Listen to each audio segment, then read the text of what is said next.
Hello student, आज આપણે ધોરણ 12 કેમેસ્ટ્રી ચેપ્ટર નંબર 3 વિદ્યુત રસાયણ વિજ્ઞાનમાં નટ્સ સમીકરણ વિશે ભણીશું। આગળના લેક્ચરમાં તમે ઈએમએફ શ્રેણી વિશેની માહિતી ભણી ગયા। ઈએમએફ શ્રેણીમાં કયા કયા પ્રકારના ધાતુઓ જે છે વિદ્યુત ધ્રુવ તરીકે વપરાય છે અને એમના રિડક્શન પોટેન્શિયલના આધારે આપણને એટલી માહિતી મળી ગઈ કે કયા દ્રાવણને કયા ધાતુના ક્ષારના દ્રાવણનો ઉપયોગ કરશો તો તમને રિડક્શનની પ્રક્રિયાના અંતે એ ઢોળ ચડાવવાના પ્રોસેસમાં એ ઉપયોગી થઈ શકે। આમ તમે એ જોઈ શકશો કે ઓક્સિડેશન કરતા અને રિડક્શન કરતાની ક્ષમતાઓના આધારે દરેક ધાતુનું વર્ગીકરણ આપણે એ વખતે જોઈ ચૂક્યા છે। હવે આપણે સમજીશું એ છે નટ્સ સમીકરણ। સૌથી પહેલો પ્રશ્ન થાય કે નટ્સ સમીકરણ કેમ મેળવવામાં આવ્યું? તો આપણે જ્યારે ઈએમએફ શ્રેણીની ગણતરી કરી, ડેનિયલ કોષની વાત કરી, ગેલ્વેનિક કોષની વાત કરી, ત્યારે આપણે એવું કીધું હતું કે વિદ્યુત વિભાજ્ય દ્રાવણની સાંદ્રતા તમે 1 એકમ લો છો, પણ આ 1 એકમ જે છે એ દરેક કોષ માટે હોય એવું જરૂરી નથી। જ્યારે તમે કોઈ બીજી સાંદ્રતા લો છો ત્યારે તમે કેવી રીતે વિદ્યુત પોટેન્શિયલ માપી શકો છો એના માટેની વાત કરવામાં અથવા તો એના વિશેની માહિતી સમજવા માટે નટ્સ સમીકરણ આવ્યું। નટ્સ નામના વૈજ્ઞાનિકે જેની સાંદ્રતા 1 નથી એવા કોષો માટે આ સમીકરણ આપ્યું કે જેનામાં તમે એવું વિચારી શકો છો કે જો સાંદ્રતા અલગ હોય તો પણ તમે કેવી રીતે એનો વિદ્યુત પોટેન્શિયલ શોધી શકો। આ એકમ કોષની સાંદ્રતા માટે પણ શોધી શકાય છે અને એના કરતાં અલગ કોષની સાંદ્રતા માટે પણ શોધી શકાય છે। હવે અહીંયા તમને આપી દીધું છે કે જ્યારે તમે એવો વિદ્યુત ધ્રુવ લો છો કે જેની સાંદ્રતા એકમ કોષ નથી, તેને જ્યારે તમે હાઇડ્રોજન ધ્રુવ સાથે જોડાણ કરશો ત્યારે એના દ્વારા તમે જે વિદ્યુત પોટેન્શિયલ માપવાનો છે એ કેવી રીતે મપાય એની આપણે વાત કરીએ। તો સપોઝ કે મારી પાસે કોઈક ધાતુ છે જેને હું કેપિટલ M કહું છું। આને જ્યારે તમે સમીકરણ લેશો રિડક્શન પોટેન્શિયલનું, અહીંયા N પ્લસ લીધું છે એટલે N ઇલેક્ટ્રોન આવી ધાતુ આશરે આપણે લીધી છે કે જેનામાં N ની સંખ્યા આપણને ખબર નથી। અહીંયા N જે છે એ મુક્ત થતા ઇલેક્ટ્રોન અથવા તો મેળવાતા એકમની વેલ્યુ દર્શાવશે। આ જે M ધાતુ છે એના માટે જે નટ્સ નામના વૈજ્ઞાનિકે સમીકરણ આપ્યું, આ સમીકરણ તમારે ડાયરેક્ટ યાદ રાખી લેવાનું છે। એ સમીકરણ કોઈ પણ એક અર્ધકોષ માટે જ્યારે તમે નટ્સ સમીકરણ મેળવશો તો એના રિડક્શન પોટેન્શિયલ વેલ્યુના આધારે તમને આવી રીતે મળશે। એ અર્ધકોષનો પોટેન્શિયલ, અર્ધકોષ પોટેન્શિયલ, એની અંદર એની પ્રમાણિત વેલ્યુ જ્યારે એનો એકમ સાંદ્રતા હોય ત્યારે મેળવેલી સાંદ્રતા છે -RT/ln, બરાબર છે। RT/NF/ln અહીંયા આવી જશે નિપજના છેદમાં પ્રક્રિયક। નિપજ એટલે તમારી પાસે શું છે M સોલિડ અને પ્રક્રિયક શું છે M⁻n+n। એટલે આ નટ્સ સમીકરણ છે જે આખા અર્ધકોષનો પોટેન્શિયલ છે, આ પ્રમાણિત વેલ્યુ છે, પ્રમાણિત કોષ પોટેન્શિયલ છે। RT એટલે R એટલે વાયુ અચળાંક છે, T તાપમાન છે જે કેલ્વિનમાં માપવાનું, N જે છે ઇલેક્ટ્રોનની સંખ્યા છે જે તમે મેળવશો એ ઇલેક્ટ્રોનની સંખ્યા એટલે કે ઇલેક્ટ્રોનની જે હેરફેર થાય છે એની વેલ્યુ દર્શાવશે। F જે છે એને કહેવાય છે ફેરાડે અચળાંક। આ બધી માહિતી તમે ઓલરેડી પહેલાં જાણો છો કે કોને શું કહેવાય। ફેરાડે અચળાંકની વેલ્યુ તમારી પાસે છે 96487, લાઇન 6487। આ M જે છે એ નિપજની સાંદ્રતા, M+n જે છે એ પ્રક્રિયકની સાંદ્રતા। આ જે વેલ્યુ છે એ આખા અર્ધકોષની છે, અર્ધકોષ માટે, બરાબર છે। અને ફૂલ કોષ માટે પણ આ રીતનું સમીકરણ આવશે, પણ એની આપણે ડિટેલમાં વાત કરીએ। તો હવે જ્યારે હું આનામાં આપણે ઉદાહરણ સમજીએ કે સપોઝ મારી પાસે ડેનિયલ કોષ છે, તો ડેનિયલ કોષ માટે જ્યારે મારે આવી રીતે અર્ધકોષ પોટેન્શિયલ વેલ્યુ શોધવી હોય નટ્સ સમીકરણના આધારે તો કેવી રીતે એનું સમીકરણ બનાવીશું? તો કોપર માટે જો લખીએ તો Cu+2/Cu, એની પ્રમાણિત વેલ્યુ જે આપણે ઈએમએફ શ્રેણીમાં જાણીએ છીએ એ -RT, NF ની કિંમત, N ની કિંમત આપણે પાછળથી કન્સિડર કરીશું। અહીંયા શું આવી જશે? આમ જોવા જાઓ તો તમારી પાસે સાદું સિમ્પલ ધાતુને જો કન્સિડર કરો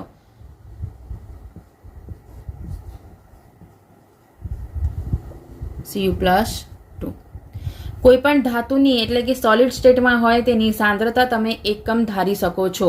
અને એટલા માટે જો દઈએ તો ધાતુ ની ઘન અવસ્થામાં સાંદ્રતા 1 મોલર લેતા. તો તમારી પાસે જે આ વેલ્યુ થઈ જાય Cu+2 એ વેલ્યુ તમારી કેટલી થઈ જશે? એમાં જે ધાતુની સાંદ્રતા છે એ વેલ્યુ થઈ જશે 1. તો તમને સમીકરણ કઈ આ પ્રમાણે મળશે. આને આપણે સમીકરણ નંબર 1. આ જ રીતનું સમીકરણ તમે ઝિંક માટે પણ લખી શકો છો, કારણ કે Zn જે છે એનેમાં પણ તમારે આવી રીતે રિડક્શન પોટેન્શિયલના આધારે વેલ્યુ મળશે. Zn minus RT/NF ln 1/Zn+2. આ જે બે વેલ્યુ મળી છે અને આપણે આપી દઈએ સમીકરણ નંબર 2. તો સમીકરણ નંબર 1 અને સમીકરણ 2 ની હવે તમારે બાદબાકી કરવાની છે. તો આપણે જરા એને ફરીથી લખી લઈએ. સમીકરણ 1 અને સમીકરણ 2 ની બાદબાકી કરીશું તો આપણને શું મળશે? તો અહીંયા તમારી પાસે જે સમીકરણ છે એમાં જો લેવા જાઓ તો મુખ્ય કોષ પોટેન્શિયલ કન્સિડર કરીએ તો કોષ પોટેન્શિયલ એટલે E સેલ, એની અંદર આપણે વેલ્યુ જોઈ. આને જો હું પ્રમાણિત સ્થિતિમાં લઈ લઉં છું, પ્રમાણિત સ્થિતિમાં નહીં લેવાનું, અહીંયા આપણે ફૂલ સાદો લઈશું. E cell is equal two E અને અહીંયા શું આવી જશે? જમણી બાજુ માઇનસ ડાબી બાજુ. બરાબર છે. જમણી બાજુ એટલે અહીંયા કોણ આવી જાય? Cathode minus anode. અને કેથોડ પર કોણ આવી જતું હતું? Cu+2/Cu minus Zn+2/Z. તો હમણાં તમે અહીંયા Cu+2 ની કિંમત જોઈ, જે સમીકરણ 1 ઉપરથી લખીએ તો એ વેલ્યુ કેટલી આવી જશે? E0 cell minus RT/NF ln, અહીંયા 1 કિંમત આવી ગઈ 1/Cu+2. બરાબર. આ થયું Cu+2/Cu ની કિંમત. હવે આની લઈએ સમીકરણ નંબર 2 માંથી. તો એ E0 સેલ,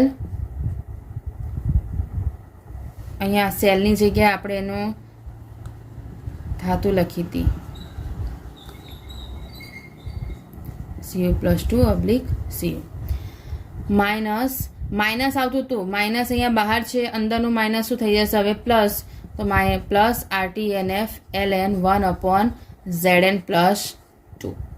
હવે તમે આનામાં જોઈ શકો છો કે જે વસ્તુઓ છે કોમન એને આપણે અહીંયા લઈ લઈએ તો સરખી વસ્તુઓની એક બાજુ કરીશું તો આપણને આ રીતે Zn+2 ની કિંમત અને Copper+2 ની કિંમતનો જે રિડક્શન પોટેન્શિયલ વેલ્યુ આવી એને આપણે આગળ લઈ લઈએ છીએ. હવે હું -RT/NF કોમન કાઢું છું. -RT/NF કોમન કાઢો છો તો બાકી શું રહ્યું છે? ln 1/Cu+2.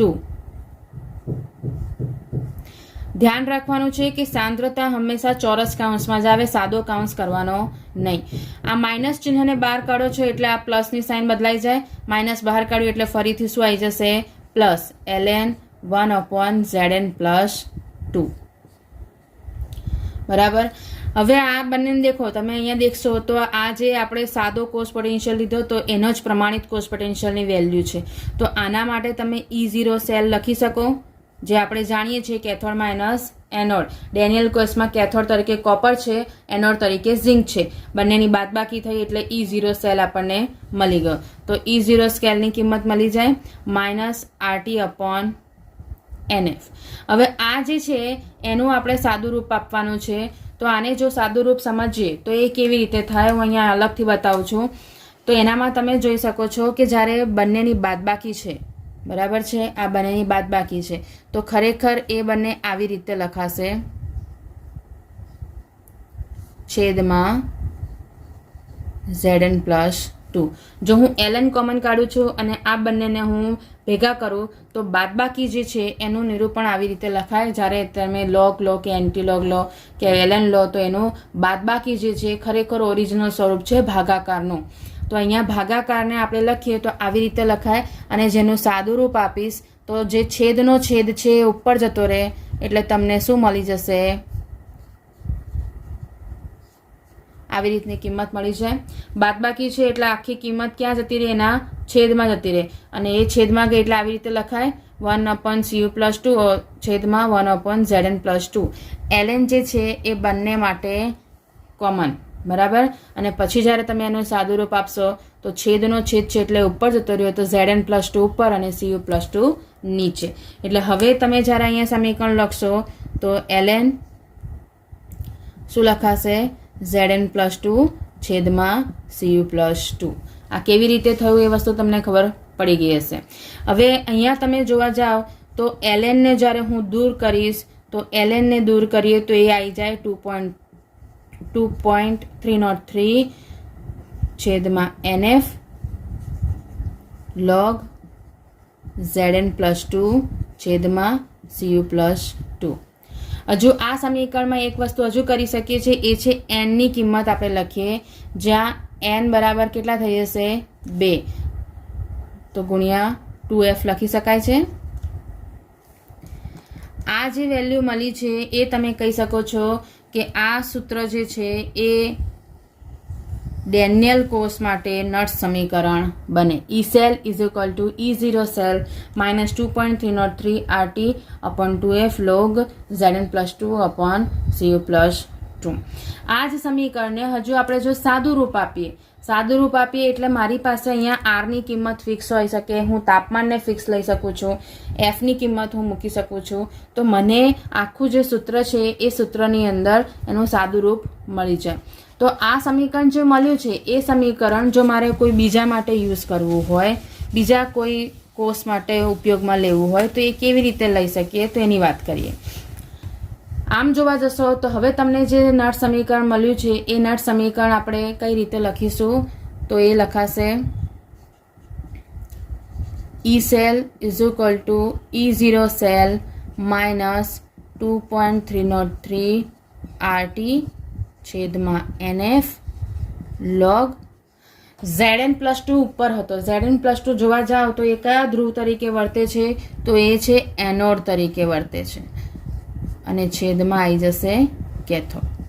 આમ જોવા જાઓ તો નટ્સનું ઓરિજિનલ ઇક્વેશન તમારું આ રીતે લખાશે, જેની અંદર તમારે જે પણ રીતનો કોર્સ આપ્યો હોય એના આધારિત તમારે એનું ઉદાહરણ અહીંયા દર્શાવવાનું.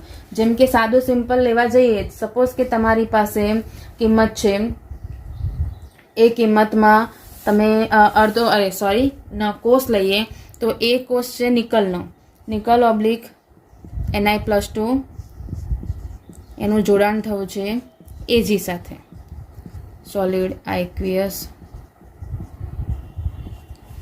હવે આ કોર્સ માટે તમારે જ્યારે નટ સમીકરણ લખવું હોય તો તમે કેવી રીતે લખી શકો? તો આપણને પહેલાં ખબર છે કે પહેલાં શું આવી જાય? એનોડ આવે અને પછી જ કેથોડ આવે. તો એનોડ અને કેથોડ આપણને ખબર પડી ગઈ, એના આધારે તમને એની વેલ્યુઝ પણ મળી જાય. E0 સેલ જે છે એ કેથોડ માઇનસ એનોડના રિડક્શન પોટેન્શિયલની બાદબાકીથી મળી જશે. એનની કિંમત તમારે શોધવા માટે તમને એ ખબર હોવી જોઈએ કે કેટલા ઇલેક્ટ્રોનની હેરફેર થાય છે. હવે અહીંયા સમજો કે જ્યારે ઇલેક્ટ્રોનની હેરફેરની વાત થાય ત્યારે વસ્તુ સમજવાની કે સમીકરણમાં જે પણ ઇલેક્ટ્રોનની હેરફેર થઈ રહી છે એની વેલ્યુ હંમેશા સમાન હોવી જોઈએ. જો આના માટેના હું સમીકરણ લખું, એનોડ માટે લખીશ તો એ શું થઈ જશે? Nickel Ni+2 + 2 electron. અને કેથોડ માટે જ્યારે લખીશ તો એ થશે Ag+ ઇલેક્ટ્રોન ગીવ્સ Ag. તો અહીંયા તમે જોઈ શકો છો કે ઇલેક્ટ્રોન સરખા નથી, તો એ સરખા કરવા માટે તમારે Ag ને 2 વડે મલ્ટીપ્લાય કરવા પડે. આનો મતલબ શું થયો કે કેથોડ ઉપર 2નો વધારો થયો છે. એટલા માટે જ્યારે આનું તમે નટ સમીકરણ લખશો તો એ નટ સમીકરણ કયા રીતે બનશે? E0 સેલ તો આપણને મળી જાય માઇનસ 2.303 RT છેદમાં એનની કિંમત કેટલી થઈ જશે? 2F. 2 કેટલામાં થાય? કારણ કે બંને વેલ્યુ આપણે સરખી કરી છે. લોગ એનોડ જે છે એના પર કોણ છે? Ni+2 અને કેથોડ ઉપર કોણ આવ્યો? Ag+, પણ એના માથા પર શું લખાશે? સ્ક્વેર. આ વસ્તુ જે છે એ એટલા માટે થયું છે, તમે અહીંયા જોઈ શકો છો કે અહીંયા Ni+2 છે અને અહીંયા Ag+ છે, ખાલી +2 અને પ્લસ ડિફરન્સ થઈ ગયો. એટલા માટે સરખું કરવા માટે તમારે આ બંનેને બેલેન્સ કરવા માટે અહીંયા વર્ગ કરવો પડે. હવે તમે જોઈ શકો છો કે આ વર્ગ આની સાથે મલ્ટીપ્લાય થશે તો બંનેની ઘાત સરખી થઈ જાય. આનો સીધો સિમ્પલ સો મતલબ છે તમારે કોઈ પણ કોર્સ આપી દીધો હોય તો અહીં તે એનોડ અને કેથોડની પ્રક્રિયા લખવાની, અથવા તો તમે જાતે સમજી શકો છો, મોડે યાદ કરી શકતા હોય તો ઇલેક્ટ્રોનની સંખ્યાને બેલેન્સ કરો અને જેટલી ઇલેક્ટ્રોનની સંખ્યા બેલેન્સ થઈ છે એના આધારે અહીંયા તમારે એનામાં ચેન્જ કરવાનું. આગળ એવા દાખલા આવશે જ્યાં તમારે બંને એનોડ અને કેથોડ બંનેને કોઈ પૂર્ણાંક સંખ્યા વડે ગુણવી પડશે અને એના આધારે અહીંયા આ વસ્તુ બદલાતી રહે. હવે એક વસ્તુ આ તો થયું કે જ્યારે તમારી પાસે અલગ પ્રકારનો કોર્સ આવી દીધો છે તો એના આધારે તમે એનોડ અને કેથોડના આધારે નટ સમીકરણ મેળવી શકો છો.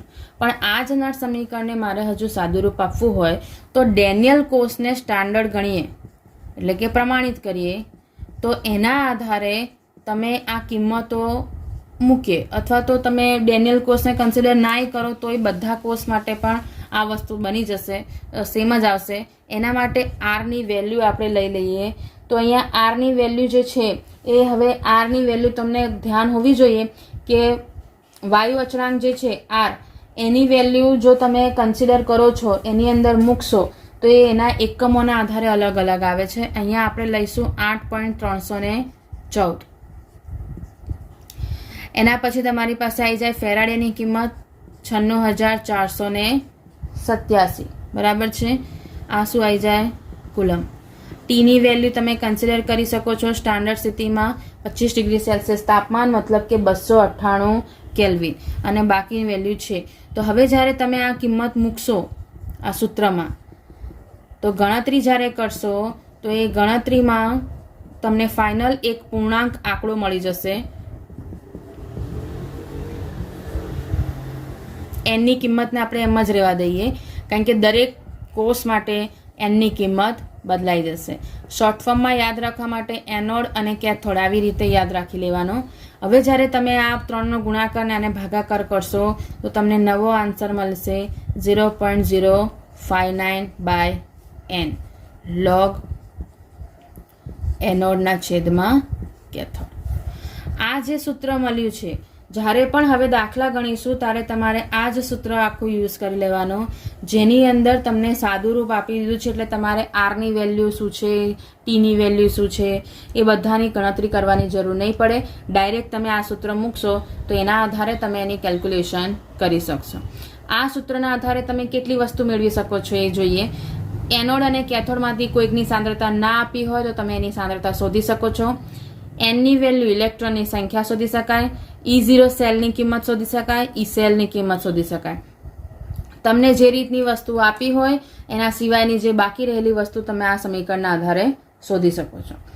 આ જ સમીકરણને જો મારે કોઈ પણ તમે સાદું સમીકરણ અથવા તો કોઈ એક કોમન એમ કહીએ કે સામાન્ય સૂત્ર જો કન્સિડર કરવું હોય તો આ સમીકરણના સામાન્ય સૂત્ર માટે એક સામાન્ય સમીકરણ લઈ લઈએ કે અહીંયા આ પ્રતિવર્તી પ્રક્રિયા છે. અહીંયા સ્મોલ લેટર જે છે ABCD એ એની સાંદ્રતા દર્શાવે છે, જે કેપિટલ લેટર્સ છે એ A અને B પ્રક્રિયક છે અને C અને D નિપજ છે. જ્યારે આના માટે તમારે કોમન પ્રક્રિયા લખવી હોય તો એ કંઈક આ પ્રમાણે થશે. હવે અહીંયા આપણે લખી શકીએ છીએ 0.059/n લોગ એનોડ તરીકે કોણ છે? આમ જોવા જાવ તો અહીંયા એનોડ કેથોડ ના મળે, તો એ સ્થિતિમાં તમારે શું યાદ રાખવાનું છે? નિપજના છેદમાં પ્રક્રિયક. તમને જો યાદ હોય તો આપણે સૌથી જ પહેલું જે સમીકરણ લખ્યું હતું એનામાં નિપજના આધારે જ નિપજના છેદમાં જ પ્રક્રિયક કન્સિડર કર્યો હતો, અને અહીંયા એના આધારે જ્યારે સમીકરણ લખશો તો એ સમીકરણ તમને કંઈક આવી રીતે મળી જશે. એની સાંદ્રતા સાથે તમારે એને લખવાનું છે, એટલે કે જે એની આગળનો જે મોલની વેલ્યુ આપી છે એ મોલની વેલ્યુ, જેને આપણે સાંદ્રતા પણ કન્સિડર કરી શકીએ છીએ, એ એમના માથા ઉપર ચડાવી દેવાની, જે એનામાં જે પણ આંકડો હોય એ વસ્તુ દર્શાવી શકાય. આ જે છે સામાન્ય વિદ્યુત રાસાયણિક પ્રક્રિયા માટેના સમીકરણ છે. એનામાં તમે નટ સમીકરણ આવી રીતે લખી શકો છો. બાકી આપણે દાખલાઓમાં જરૂર પડશે આ જ સૂત્રને, એટલે તમારે એ સૂત્રને વધારે મહત્વ આપવું. હવે આના આધારે આપણે દાખલા જોઈ લઈએ. દાખલા જોતા પહેલા એક કામ કરીએ, પહેલા આના બે જે રિલેટેડ થિયરી છે એ રિલેટેડ થિયરી કમ્પ્લીટ કરી લઈએ. તો નટ સમીકરણ તો આપણને મળી ગયું. એ નટ સમીકરણ આપણે આવું લખી લીધું કે E cell is equal to E0 cell minus 0.059/n log એનોડના છેદમાં કેથોડ. હવે અહીંયા સ્થિતિ એવી આવી જાય છે કે જ્યારે પ્રક્રિયા સંતુલન સ્થિતિમાં જાય. સંતુલન સ્થિતિની વાત કરો છો તો સંતુલન સમયે શું થઈ જશે? પહેલી વસ્તુ, જ્યારે આપણે ડેનિયલ કોષની ડિટેલ ભણ્યા હતા ત્યારે આપણે કીધું હતું કે એક સમય એવો આવે છે કે જ્યારે Zn+2 ની સાંદ્રતા નીચે દ્રાવણમાં વધી જશે અને પેલી બાજુ Cu+2 ની આયનની સાંદ્રતા ઘટી જશે. એક સમય એવો આવશે કે આ બંનેની સંખ્યાઓમાં તમને ક્ષાર સેતુના આધારે સંતુલન જોવા મળશે. અને એ સંતુલન ક્યારે તપાશે? જ્યારે બંનેની સાંદ્રતા એક સમય માટે સરખી થઈ જશે. આ સંતુલન સમયે તમને જે વોલ્ટમીટર હશે એ વોલ્ટમીટરમાં જે કોષ પોટેન્શિયલની વેલ્યુ છે એ 0 મળશે.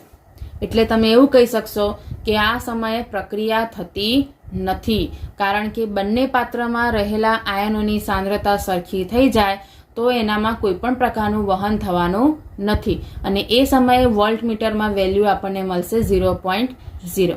એટલે હવે તમે અહીંયા જોઈ શકો છો કે આ સૂત્રની અંદર E સેલની વેલ્યુ કેટલી થઈ જશે? 0. અને સંતુલન સપાય છે તે સમયે તો એનોડ અને કેથોડના દ્રાવણ અથવા તો પદાર્થની સાંદ્રતા સમાન થઈ ગઈ. એટલા માટે આની વેલ્યુ પણ કેટલી મળી જશે? તો એ અચળ મળશે.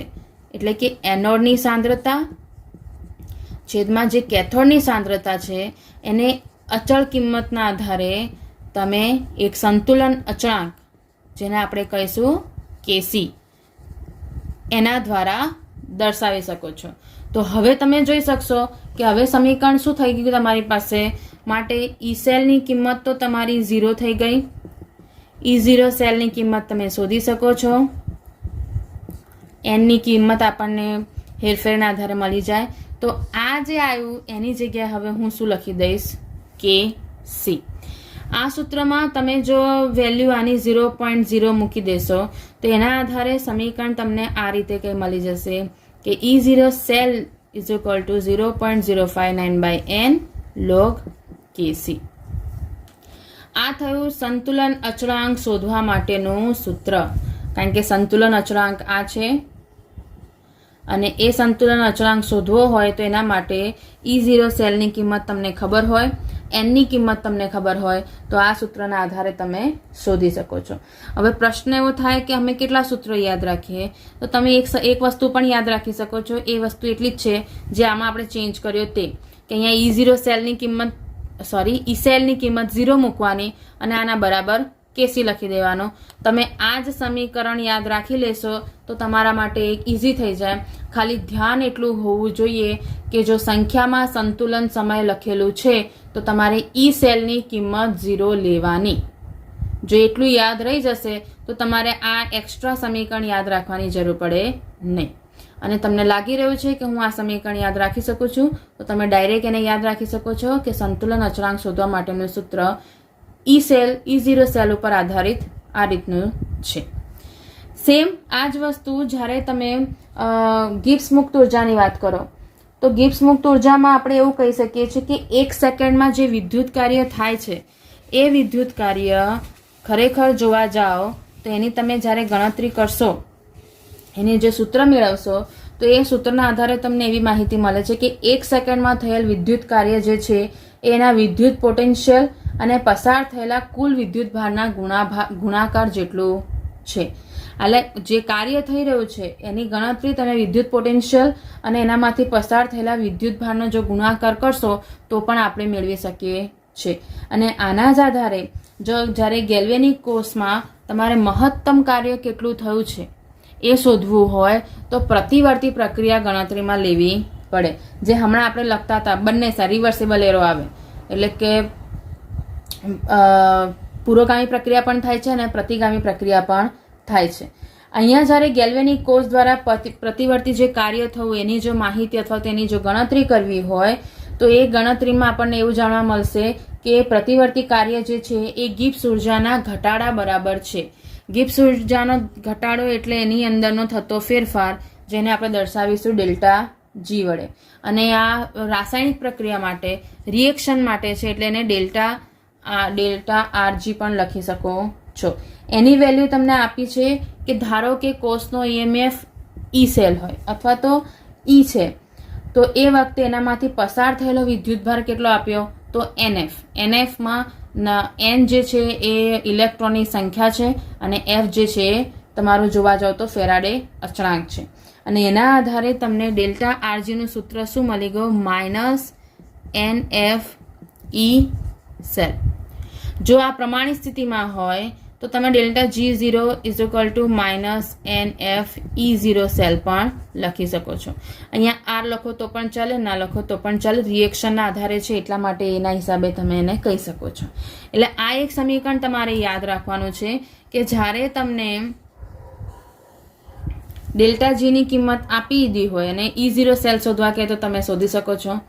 E0 સેલની કિંમત આપી હોય અને ડેલ્ટા G0 શોધવા કહે તો પણ આપણને મળી જાય. આ જ સમીકરણ ઉપર આધારિત જ્યારે તમે એને સંતુલન અચળાંક પણ શોધવો હોય તો પણ તમે શોધી શકો છો. તો સંતુલન અચળાંકને ગિબ્સ મુક્ત ઉર્જા વચ્ચેનો સંબંધ જો લેવા જાઓ તો એ છે -RT-ln K. અહીંયા KC લખો, K લખો, સેમ થાય. તો એના આધારે છે KC. એમાં C જે છે કોન્સન્ટ્રેશનને રિપ્રેઝન્ટ કરે છે, મતલબ કે સાંદ્રતા દર્શાવે છે. તમે એટલે એને C લખો તો પણ ચાલે, ના લખો તો પણ ચાલે. તો અહીંયા તમારી પાસે થયું છે delta G0 -RT-ln K. ln ને દૂર કરીએ તો એ થઈ જશે 2.303 RT log K. તો આ તમારી પાસે ડેલ્ટા G અને સંતુલન અચળાંક વચ્ચેના સંબંધ દર્શાવતું સૂત્ર થયું. એટલે આમ જોવા જાઓ તો આજે તમે કેટલા સૂત્ર કન્સિડર કર્યા અથવા તો સમજ્યા છે એની જો વાત કરી લઈએ તો એક સૌથી પહેલું જે યાદ રાખવાનું આવશે એ છે નટ સમીકરણ, જે ઓરિજિનલ ફોર્મ છે એની જો વાત કરીએ તો એ 2.303 RT/NF log એનોડના છેદમાં કેથોડ. આ એક સમીકરણ યાદ રાખવાનું. એનું જો સાદું રૂપ લેવા જાઓ તો એ E0 સેલ માં 0.059/N log એનોડના છેદમાં કેથોડ.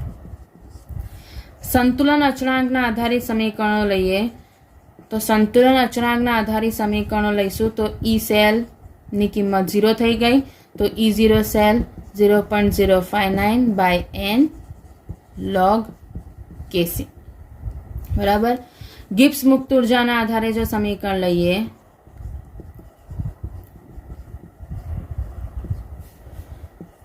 તો delta G delta G0 -NFE0 cell. અને બીજું સમીકરણ જો કન્સિડર કરો તો delta G0 -2.303 RT log K, જે સંતુલન અચળાંક અને ગિબ્સ મુક્તના સંબંધ દર્શાવતું સમીકરણ છે. આમ તમે અહીંયા જોવા જાઓ છો તો તમે આજે અહીંયા કન્સિડર કરો તો 5 સમીકરણ જોયા. એ 5 સમીકરણ જોયા. એ 5 સમીકરણમાં તમારે દાખલાઓ માટે જે ઇમ્પોર્ટન્સ છે એ આ તમારા નીચેના 4 છે જે તમારે યાદ રાખી લેવાના. હવે આપણે દાખલા જોઈએ જે આ સમીકરણ ઉપર આધારિત છે. તો એમાં કોયડા નંબર 3.1 જેનામાં તમને સંખ્યા આપી દીધી છે. તો એક આખો કોષ દર્શાવી દીધો છે. કોષ પ્રક્રિયા આપી છે કે Mg+2 Ag+ એની સાંદ્રતા આપી, મતલબ કે એના દ્રાવણની સાંદ્રતા છે. Mg+2ના દ્રાવણની સાંદ્રતા આપી દીધી અને આ સમીકરણ આપ્યું છે. તમને E0 સેલની કિંમત આપી દીધી છે અને તમારે E સેલ શોધવાનો છે. હવે આની અંદર તમને બીજું કીધું છે કે એનો કોષ દર્શાવવાનો. જો કોષ દર્શાવીએ તો એ કોષ તમારે કેવી રીતે લખવાનો હોય કે એનોડ અને કેથોડના આધારે લખાય. તો અહીંયા તમે જોઈ શકો છો કે Mg માંથી Mg+2 બન્યું, મતલબ એ શું છે? એનોડ બન્યો કહેવાય. એની સાંદ્રતા તમારે લખવી પડે. ક્ષાર સેતુ છે એવું આપણે માની લઈએ. અને પછી શું થયું છે? Ag+ માંથી Ag બન્યો, તો એ Ag+ માંથી Ag જે બનશે એ આ રીતે લખાશે. તો આ તમારો થયો કોષનું નિરૂપણ, જેનામાં તમે કોષ દર્શાવી શકો છો. હવે તમે વાત કરીએ તો આપણી પાસે જે નટ્સનું સમીકરણ છે, E cell is equal to E0 cell 0.059 by n log એનોડના છેદમાં કેથોડ. સાંદ્રતા લખવાની છે. એનોડની સાંદ્રતા અહીંયા એનોડ અને કેથોડ ખબર પડી ગઈ. mg છે એનોડ છે, Ag છે કેથોડ છે. સીધું સિમ્પલ કોષ પ્રક્રિયામાં જોવાનું, mg માંથી mg+2 એક સંપૂર્ણ આયનમાંથી ધન આયન બન્યો છે, એટલા માટે એનું ઓક્સિડેશન થયું, એટલે કે એનોડ બને છે. વેલ્યુઝ મૂકીએ. E0 સેલની કિંમત આપી દી. અહીંયા તમે જોઈ શકશો n ની કિંમત કેટલું લખીશું, તો તમે જુઓ જે +2 છે ને +1 છે, મોટી સંખ્યા શું છે +2, અને અહીંયા તમને દેખાય છે કે અહીંયા 2 વડે ઓલરેડી Ag ને મલ્ટીપ્લાય કરી દીધા છે, માટે અહીંયા n ની કિંમત કેટલી લખાઈ જશે 2. એનોડની સાંદ્રતા અહીંયા એનોડ તરીકે કોણ છે mg, એની સાંદ્રતા કેટલી મળી ગઈ 0.130 ભાગ્યા 0.0001. આની અંદર હવે એક વસ્તુ તમે ધ્યાન કરી હોય તો આપણે એક વસ્તુ બાકી રાખી, એ શું છે, અહીંયા કેથોડનો તમારે વર્ગ કરવો પડે. કેથોડનો વર્ગ કરવાનું કારણ કે Ag જે છે એ 2 વડે મલ્ટીપ્લાય થયેલું છે. એનો મતલબ કે અહીંયા ઇલેક્ટ્રોનની સંખ્યા બેલેન્સ કરવા માટે તમે એને 2 વડે ગુણાકાર કર્યો હતો, તો તમારે એની સાંદ્રતાનો પણ વર્ગ કરવો પડે. તો જ્યારે સાદુરૂપ આપતા જઈએ તો આનું સાદુરૂપ થઈ જશે 0.295 log. હવે આવી સંખ્યા જ્યારે હોય ને એને જ્યારે તમારે સાદુરૂપ આપવું હોય તો એનું ઘાતમાં કન્વર્ઝન કરી દેવાનું. ઘાતમાં કન્વર્ઝન કરીએ તો અહીંયા તમે દેખી શકો છો કેટલા મીંડા શૂન્ય દેખાય છે, 1 2 3 અને 4. તો હું આને જ બીજી રીતે લખી શકું છું કે 0.130 ભાગ્યા 1 ગુણ્યા 10⁻⁴ નો વર્ગ, બરાબર છે. 1ની આગળ 4 મીંડા છે એટલે 10⁻⁴ ઘાત થાય. હવે જ્યારે એનું સાદુરૂપ આપો તો એ ખરેખર શું થઈ જશે, આને પણ જો હું લખું 10⁻⁴ 4 દુ 8, 10⁻⁸ એટલે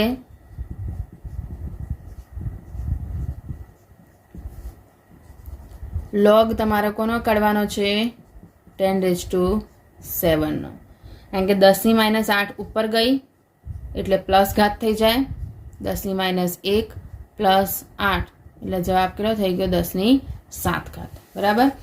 હવે જ્યારે આનો લોગ કાઢવા જાઓ તો તમારે લોગ જે જોવાનો છે એ કોનો જોવાનો આવશે 1.30 નો, અને 7 જે છે એનો ડાયરેક્ટ જુઓ તો એનો આન્સર 7 જ થઈ જાય. એટલા માટે જવાબમાં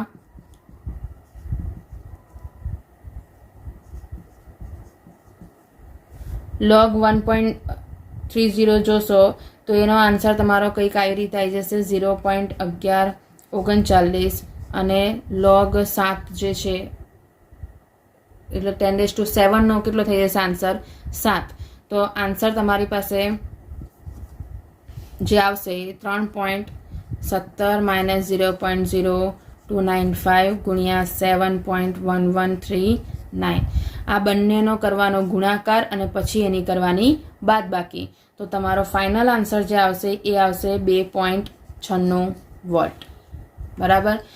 ધ્યાન રાખજો, આ દાખલાઓ ઇઝી છે, પણ જો તમારો ગુણાકાર ભાગાકાર કરવામાં ભૂલ પડી જશે. અહીંયા તમે જો આ બંનેની બાદબાકી કરી દીધી તો તમારો આખો દાખલો ખોટો. અહીંયા ખરેખર જોવા જાઓ તો આ મોટો કૌંસ છે, આમ છે, બરાબર છે. એટલે પહેલાં આનું સાદુરૂપ થશે, આ બંનેનો ગુણાકાર થશે અને પછી આ બંનેની બાદબાકી થાય. એટલે આ બંનેનો ગુણાકારનો જવાબ જે આવી જાય એ બંને વચ્ચે બાદબાકી થશે અને તમારો જવાબ શું આવી જશે 2.96. એટલે એ વસ્તુ ધ્યાન રાખવાની. કોષ આપ્યો હોય તો કોષ ઉપરથી તમને એનોડ અને કેથોડ શોધતા આવડવું જોઈએ, તો જ તમે અહીંયા કિંમત મૂકી શકશો. જો આ વર્ગ ભૂલી ગયા તો પણ તમારો દાખલો ખોટો આવશે. એટલે ધ્યાન રાખવાનું છે કે સૌથી પહેલાં જ જોઈ લેવાનું કે આ ઉપર જે પ્લસની સાઇનની ઘાતો આપી છે સરખી છે. જો સરખી હોય તો તમારો કોઈ જગ્યાએ કોઈ વર્ગ કે ઘન આવે નહીં, પણ જો સરખી નથી તો પછી તમારે એ વસ્તુ ધ્યાન રાખવાની કે વર્ગ આવશે કે ઘન આવશે. હવે આપણે કરીએ નેક્સ્ટ દાખલો. કોયડા નંબર 3.2. સંખ્યા તમને આપી દી છે જેનામાં તમને ફરીથી એક કોષ પ્રક્રિયા લખીને આપી દી છે. Cu solid plus 2Ag plus aqueous gives Cu plus 2 aqueous plus 2Ag. આની અંદર કોઈ પણ સાંદ્રતા નથી આપી કારણ કે તમારે સંતુલન અચળાંક શોધવાનો છે. એ સમયે તમારી આમ જોવા જાઓ તો સંતુલન અચળાંક જ્યારે પણ શોધવાનો હોય તો સંતુલન સમયે તમને એક વસ્તુ યાદ આવી જવી જોઈએ કે ઈ સેલની કિંમત કેટલી હશે? 0.0 વોલ્ટ. એટલા માટે તમારું સમીકરણ જે થઈ જશે એ E0 cell is equal to 0.059 by n log Kc. અહીંયા જોવા જાઓ તો એનની કિંમત તમને કેટલી મળશે? તો અહીંયા તમે ફરી જોઈ શકશો, અહીંયા +2 છે અને અહીંયા +1 છે. 2 વડે મલ્ટીપ્લાય થઈ ગયો એજી, એટલા માટે ટોટલ ઇલેક્ટ્રોનની હેરફેર કેટલી થઈ જશે? 2. અને હવે જ્યારે સંખ્યામાં આપણે કિંમતો મૂકીએ તો આપણી પાસે જે વેલ્યુ છે E0 સેલની કેટલી છે? 0.46. 0.059 બાય એનની કિંમત 2 log Kc. 2 અહીંયા મલ્ટીપ્લાય થઈ જશે અને ભાગ્યા 0.059 થઈ જશે તો log Kc આવી રીતે મળી જાય. સાદું રૂપ આપીએ તો તમને આન્સર મળી જશે 15.5932 log Kc. હવે log Kc ની કિંમત મળી છે, મારે ખાલી જોઈએ છે Kc, તો મારે એનું શું કરવું પડે? એન્ટીલોગ કાઢવો પડે. અને એન્ટીલોગ કાઢવો હોય તો એનામાં જે રૂલ છે એ હિસાબે લેવા જઈએ તો ધન કિંમત માટે જે પોઈન્ટ પહેલાંનો આંકડો છે એ 10ની ઘાત ઉપર જતો રહેશે અને પાછળના 4 આંકડાનો એન્ટીલોગ જોવાનો. એટલે 59નો 3 અને 2 મેન ડિફરન્સ, તો જવાબ આવી જશે 3.919. આ મળી ગયો આપણને સંતુલન અચળાંક. હવે જોઈશું નેક્સ્ટ દાખલો. કોયડા નંબર 3.3. આ દાખલાની સંખ્યા તમને આપી છે કે ડેનિયલ કોષ માટે પ્રમાણિત વિદ્યુતધ્રુવ પોટેન્શિયલ 1.1 વોલ્ટ છે. આ ડેનિયલ કોષની આપણે રાસાયણિક પ્રક્રિયા લખી કાઢી અને એનો પ્રમાણિત વિદ્યુતધ્રુવ પોટેન્શિયલ આપી દીધો. તમને શોધવા કીધું છે ગિબ્સ મુક્ત ઉર્જા. તો ગિબ્સ મુક્ત ઉર્જાનું તમારી પાસે વેલ્યુ છે, એના માટે તમને બીજી 2 કિંમત ખબર હોવી જોઈએ. એક છે ફેરાડે 96,487 કુલમ અને બીજી વસ્તુ છે એન.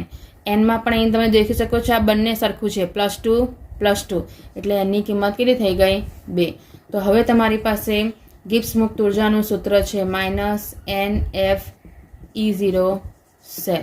પ્રમાણ સ્થિતિમાં આપ્યા છે એટલે આપણે 0 લીધું છે. 2 × 96,487 × 1.1, જવાબ તમારો થઈ જશે -2122 71.4. એકમ કન્સિડર કરો છો તો આ વોલ્ટ છે ગુણ્યા ફેરાડે આવ્યું કુલંબમાં, એનો કોઈ એકમ નથી તો આનો જે કુલમ પ્રતિ મોલ છે. તો આ એકમને વોલ્ટ ઇન્ટુ કુલમને જૂલ પણ કહેવાય. તો જૂલ પ્રતિ મોલ, જેને તમે સાદી રીતે આ રીતે પણ લખી શકો છો, જૂલ પ્રતિ મોલ. બરાબર છે. એટલે એકમોના કન્વર્ઝન પણ આપણને ખબર હોવા જોઈએ કે કયું એકમ શું થાય છે. એટલે વોલ્ટ ઇન્ટુ કુલમ બરાબર શું લખાઈ જાય? જૂલ લખાય. હવે આના આધારિત બીજા દાખલા જે સ્વાધ્યાયના અને લખાણ સંબંધિત છે એ તમે જાતે ટ્રાય કરી શકશો અને આ દાખલાઓને આપણે નેક્સ્ટ લેક્ચરમાં જોઈશું.